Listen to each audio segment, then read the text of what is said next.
ഇടക്കിടക്ക് ഭാര്യമാരെയും മക്കളെയൊക്കെ കൂട്ടിയിട്ടൊരു യാത്ര ഇസ്ലാം ഒരിക്കലും കുറ്റാന്ന് പറഞ്ഞിട്ടില്ല. അതിന് സമയം കണ്ടെത്തണം. കാരണം അവർക്ക് പോകാൻ നമ്മളേ ഉള്ളൂ.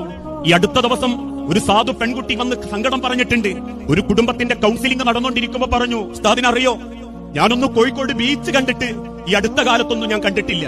4ാം ക്ലാസ് പഠിക്കുമ്പോ സ്കൂളിൽ കൊണ്ടുപോയതാ. അവസാനം 10ാം ക്ലാസ്സിലെത്തുമ്പോ പോകുന്നുണ്ട് എന്ന് പറഞ്ഞപ്പോ അമ്മ പറഞ്ഞു, പ്രായം കുറെ ആയി, കുട്ടികളൊപ്പരം പോയി ബീച്ചിൽ നിന്നൊക്കെ കളിച്ചാൽ മോശമാവും, എനിക്ക് എന്റെ പിയാപ്പിളന്റെ ഒപ്പരം പോവാ, കല്യാണമൊക്കെ കഴിഞ്ഞാൽ എന്നെ പിയാപ്പിള കൊണ്ടുപോകും.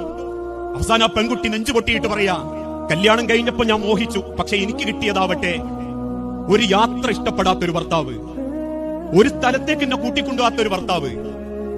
എന്റെ കൈ പിടിച്ചിട്ട് നമുക്ക് കൊല്ലത്തിൽ ഒരിക്കലെങ്കിലും ദൂരത്തേക്കൊന്നും വേണ്ട, തൊട്ടടുത്തേക്കെങ്കിലും കൂട്ടിക്കൊണ്ടുപോയി മക്കളെ കൂടെ ഒരുമിച്ചിരുന്ന് ഒന്ന് സംസാരിക്കുന്ന ഒരു മനസ്സാഗ്രഹിക്കുന്ന ഒരു വ്യക്തിയല്ല ഉസ്താദേ എന്റെ ഭർത്താവ്. പൈസ ഉണ്ടാക്കണം, ഉള്ളത് സമ്പാദിക്കണം, വെറൈറ്റി ഫുഡ് വാങ്ങി കഴിക്കണം, ഉള്ളത് ജീവിതത്തിൽ കുടുംബത്തിലും പൊരമലും കയറ്റണം, വാഹനം ഇങ്ങനെ ഇടക്കിടക്ക് മാറ്റണം, ഐഫോൺ മാറ്റണം. ഈ ഒരു ചിന്തയല്ലാതെ ഒന്നിങ്ങനെ കൂട്ടിക്കൊണ്ടുപോകാനും ഒരുമിച്ചിരിക്കാനും മനസ്സാഗ്രഹിക്കുന്ന ഒരു പെണ്ണ് വീട്ടിലുണ്ടെങ്കിൽ ആ മനസ്സ് കാണാത്ത ഭർത്താക്കന്മാരും കുറ്റക്കാരാ.